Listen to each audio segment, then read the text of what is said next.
Let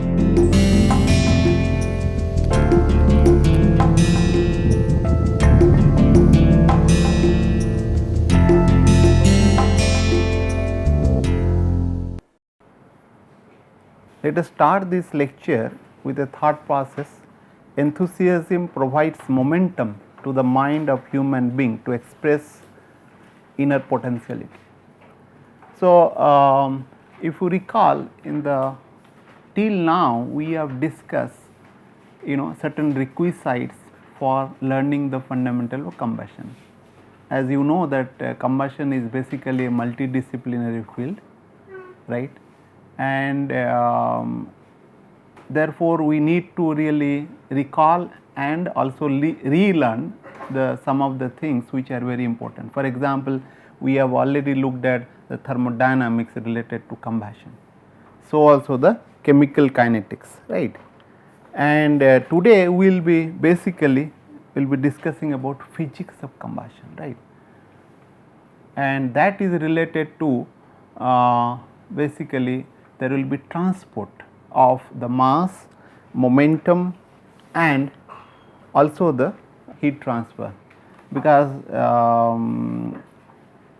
heat being generated during combustion and that has to be transferred, and that heat transfer makes the combustion process to be self sustained, right.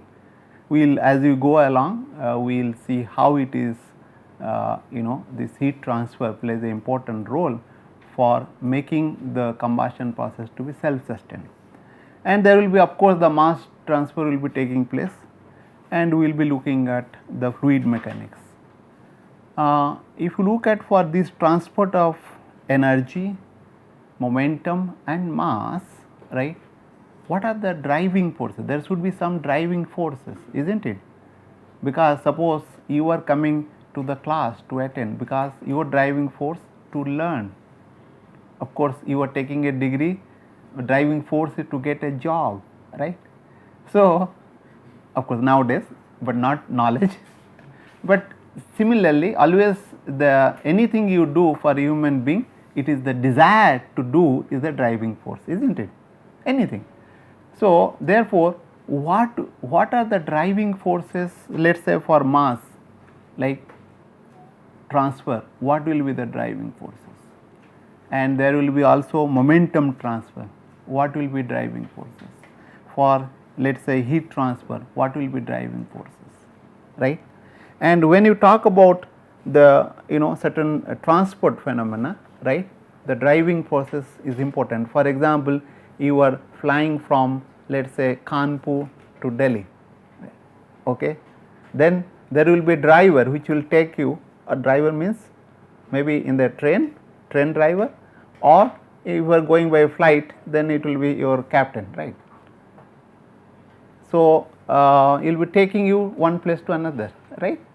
So, similarly for this mass, momentum and energy, there will be some kind of driver or driving force, what we call, and something has to be driven, like those are transported quantity, right. Quantity will be mass, energy and the momentum, right.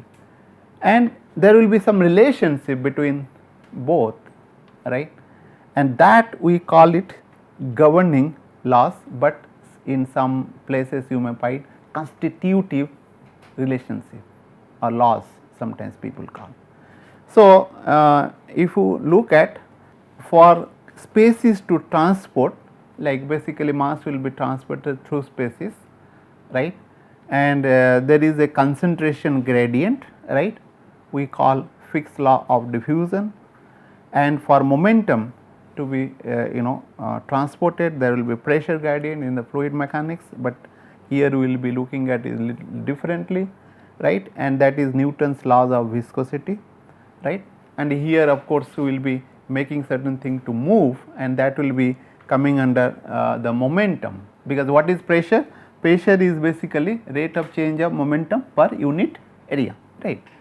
And for energy transport, there will be what you call the temperature gradient, which will be driving force, and that constitutive law is known as Fourier's law of heat conduction, right.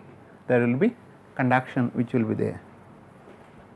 And let us look at basically two stationary plate we are considering, and in which there might be some kind of fluid, let us say air is there, right. Okay. It can be water, it can be any other fluid, right, let us say, and one plate is fixed, right, and the distance between two plates is y we are considering, and there is a stationary plate, and if I say this is basically in x direction and this is y direction, right, and this plate will be suddenly will be given a velocity, let us say Vx, this velocity is Vx, the plate is moving at velocity Vx and fixed plate is not moving, it is remaining fixed. So, what will happen, that whatever the fluid will be adjacent to this layer, it will be moving with almost similar velocity, maybe little bit lower, but almost very adjacent to the plate, right. And as the time will progress, then velocity will be basically will be coming decreasing, because impulsivity is being started, like it will be at t is greater than 1, the velocity profile will be like that. But if the time goes on increasing, what will happen, this will be like this as the time is increasing, right. And when time is like reach a steady state, if the a lot of time being elapsed, so then what will happen, it will be reaching a steady state. So, you will get a velocity profile like this, right, where at of course this at this surface what will happen, this Vx is basically 0, and in this case of course it is whatever the velocity you have given, and that is constant, this velocity, the plate is moving at a constant velocity, right. Okay. Now, if you look at, there is a what you call shear stress, which is nothing but force per unit area which will be acting on this plate, right. And what will it be, I mean if you conduct this experiment, you will find that that is proportional to what, this shear stress will be proportional to velocity, not viscosity, Vx, right, and it will be inversely proportional to the distance y, right. If you look at this is y, that will be inversely proportional. So, and of course, this thing I have already talked about it, fluid near the upper plate and gains momentum, and this momentum will be transferred to adjacent fluid layer, right. And keep in mind that these fluid layers we are assuming to be laminar, layer by layer, it is not that we are considering turbulent, right, no. So, as a result, then what will happen, there will be shearing of fluid element will be taking, because one is moving at a higher velocity, other is lower velocity. So, there will be shear force, right, this velocity is higher and this is lower. So, therefore, fluid element will be experiencing the shear force. And when the T attains this thing, this shear force basically proportional to the Vx and inversely proportional to the y, right. And if we look at, I can write down here, that is basically Vx, where is this Vx, because this is changing Vx at this point, and this is of course distance y, right, Vx, and here at this point when this will be 0, y is equal to basically y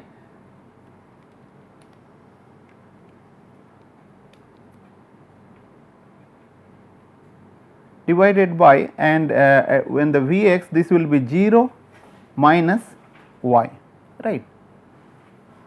And I can also write down in terms of basically is proportional to dVx by dy, right. I can write down, and this will be having a minus sign, right. So, therefore, I can write down Tyx is equal to minus mu dVx by dy, and this minus sign indicates what? It indicates basically momentum flux, the decreasing with the velocity, right, being transferred, right.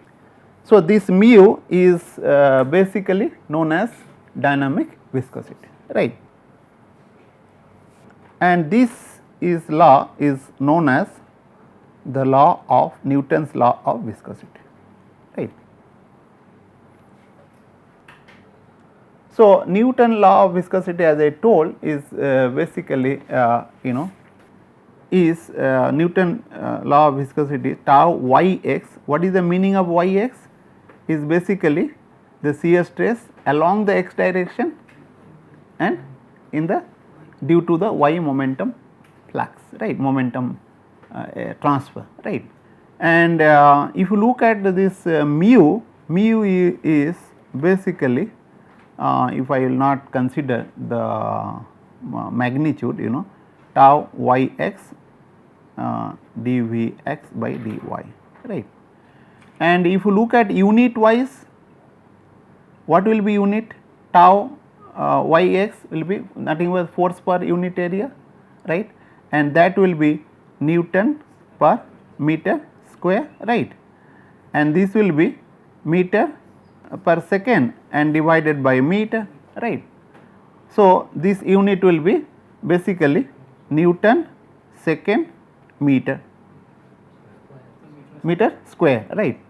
This will be meter square, because this will be cancel it out and this will be meter square.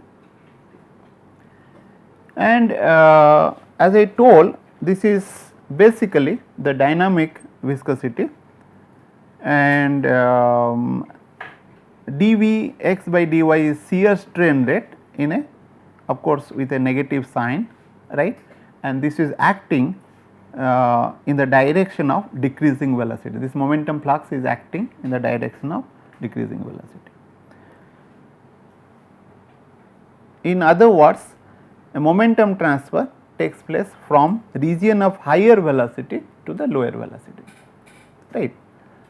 And the viscosity for gases basically independent of pressure, and it will be dependent on temperature. It goes by tau is proportional to temperature power to the 0.7, that we will see how it is.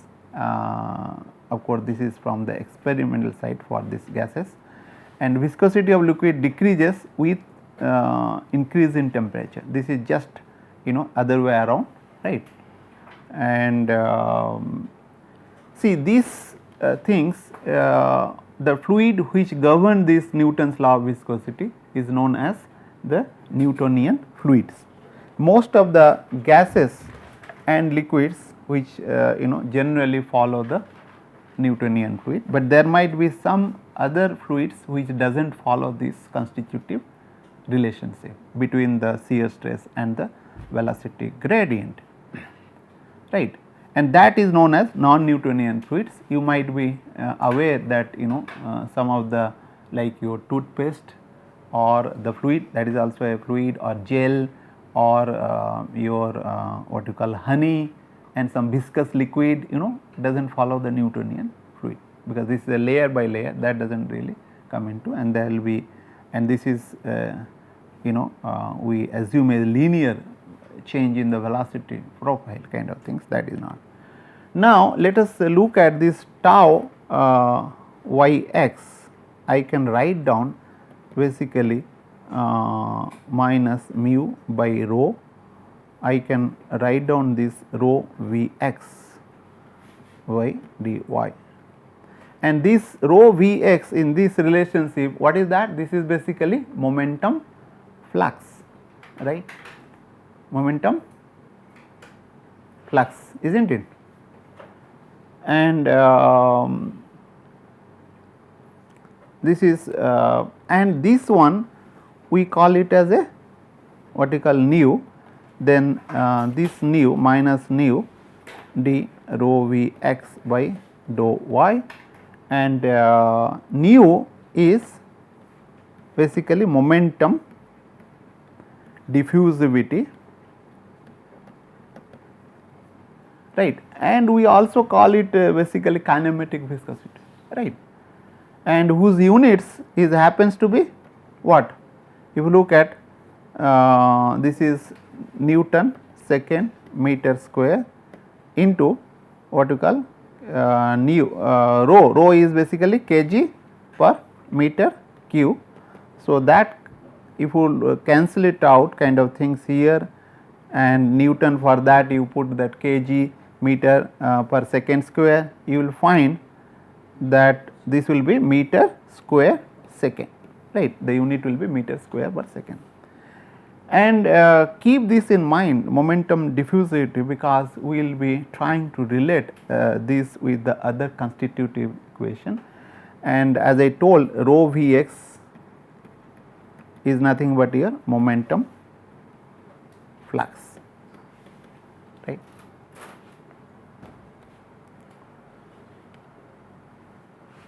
And we are now armed with how to handle this, what you call relate this shear stress with the velocity gradient, and we have come up with a property viscosity, and keep in mind this will be dependent on the kinds of molecules you are handling and other things. But question arises how you will determine mu. One way of doing is that you will conduct experiments and find it out, right. But however, that will maybe with the different temperatures, right, and other things, because particularly for gases it is dependent on temperatures, right. Therefore, we need to look at how to handle this viscosity in the combustion problems, because temperature will be changing, right.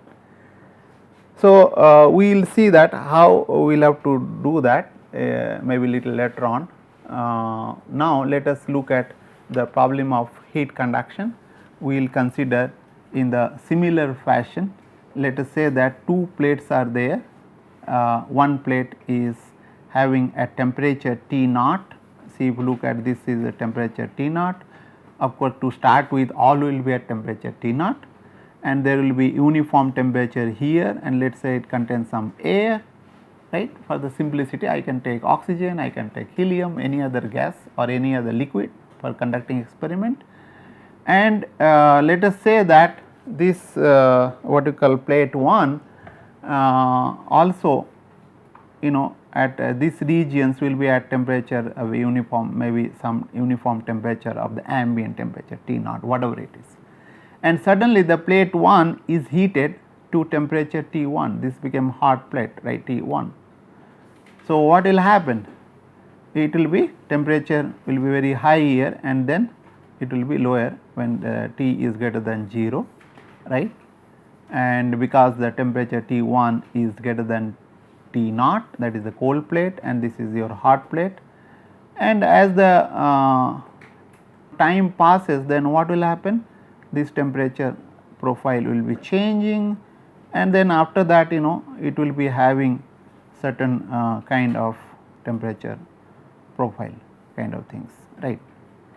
It will be at certain temperature, right. This temperature of course is having some finite T naught, and this is your T1. So, will be maintained at that. So, if you look at I mean like in the upper plate maintained at the high temperature. So, therefore, heat transfer to the fluid in the vicinity of the plate. Keep in mind that there is no convection, there is no flow, only the fluid is stationary, right, on the molecular interaction is taking place, right.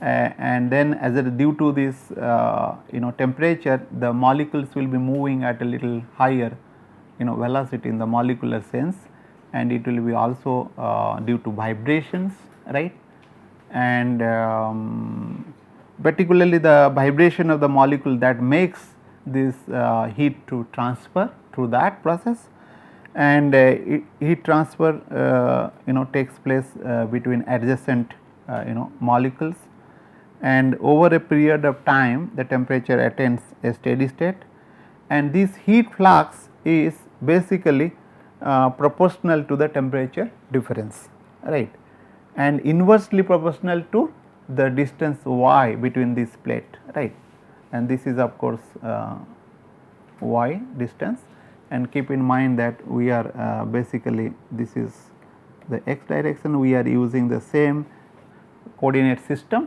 right, and if you look at this, basically Q flux, I mean this I can derive from very easily, like if I consider Q flux is, as I told, like Q flux will be proportional to the temperature difference, that is T 1 minus T naught divided by the y, and is proportional to T 1 minus T naught divided by 0 minus y, right, because this is when T is 0, this is y, and this is proportional to your dt by dy, and K is nothing but your thermal conductivity, right, the K is thermal conductivity, and I can write down this as basically Q dash is equal to minus K by rho Cp, and I can write down rho Cpt by dy, and this is minus alpha, we call it thermal diffusivity, into do rho Cpt by dy, and this alpha is thermal diffusivity. And the unit, if you look at, this is also similar to that of your momentum diffusivity, or the what you call kinematic viscosity, right, and this is unit is meter square per second, right, and keep in mind that this I have used Cp, right, to consistent with the textbook whatever, but however we can consider this as a Cv. Why?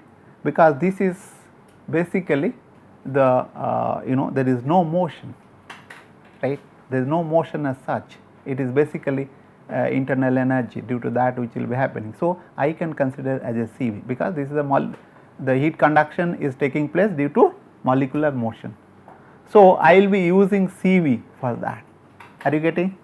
Then when I am using this Cv, this will be not enthalpy, right, Cpt, if you look at, it will be basically internal energy, that you keep in mind, right.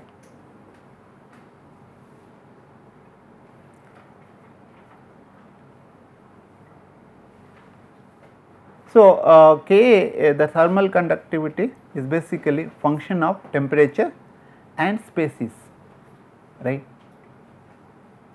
It will be dependent on the species also, whether bimolecular or a monoatomic or a or a polyatomic or a diatomic molecules, that depends on. So, Ki, if you look at, it is a watt meter per Kelvin, that is the unit of thermal conductivity. I is the ith species, and I can write a basically a empirical relationship, a polynomial C naught plus C1t plus C2t square plus C3t cube and C4t4, and some people go for higher order also, right. It is not that only this, and keep in mind that this coefficient which I have shown here for several species, some of them as given here, you can use this thing, and this will be valid for certain temperature range, okay. It is not that it will be valid from 300 Kelvin to the 5000, no, right. Generally it goes for 300 to 1500 and 1500 2500, some other different coefficient will be using, right. So, these are the things one can use for the what you call your calculation, particularly when you are doing computational fluid dynamics, right. So, these are the things, of course, the thermal conductivity which we had used in our computation. I have shown here that this with respect to temperature, like 1 is C7S16 and of course 2 is C10S22, and then of course these are the like various spaces, like 3 is O2 here, this is your basically O2, and 4 is CO2, and this is nitrogen, right, 6 is nitrogen. So, if you look at this is basically how the thermal conductivity is also changing with respect to temperature. If you won't take care of the at certain temperature here calculation unless you won't take care of temperature effect in the calculation of thermal conductivity, then there will be lot of problem, right. So, your estimation won't be right one. So, therefore, you need to look at these things, and of course, on certain hand calculation we may take some average values, like the way we handle spaces for calculating adiabatic temperature. But however, for the proper estimation, you need to take care of the temperature effect, not average at each locations, because in a flame or some other thing temperature will be changing, it is not that remaining constant. Okay. So, therefore, one has to worry about it, and with this we will stop over here, and then we will look at also how to handle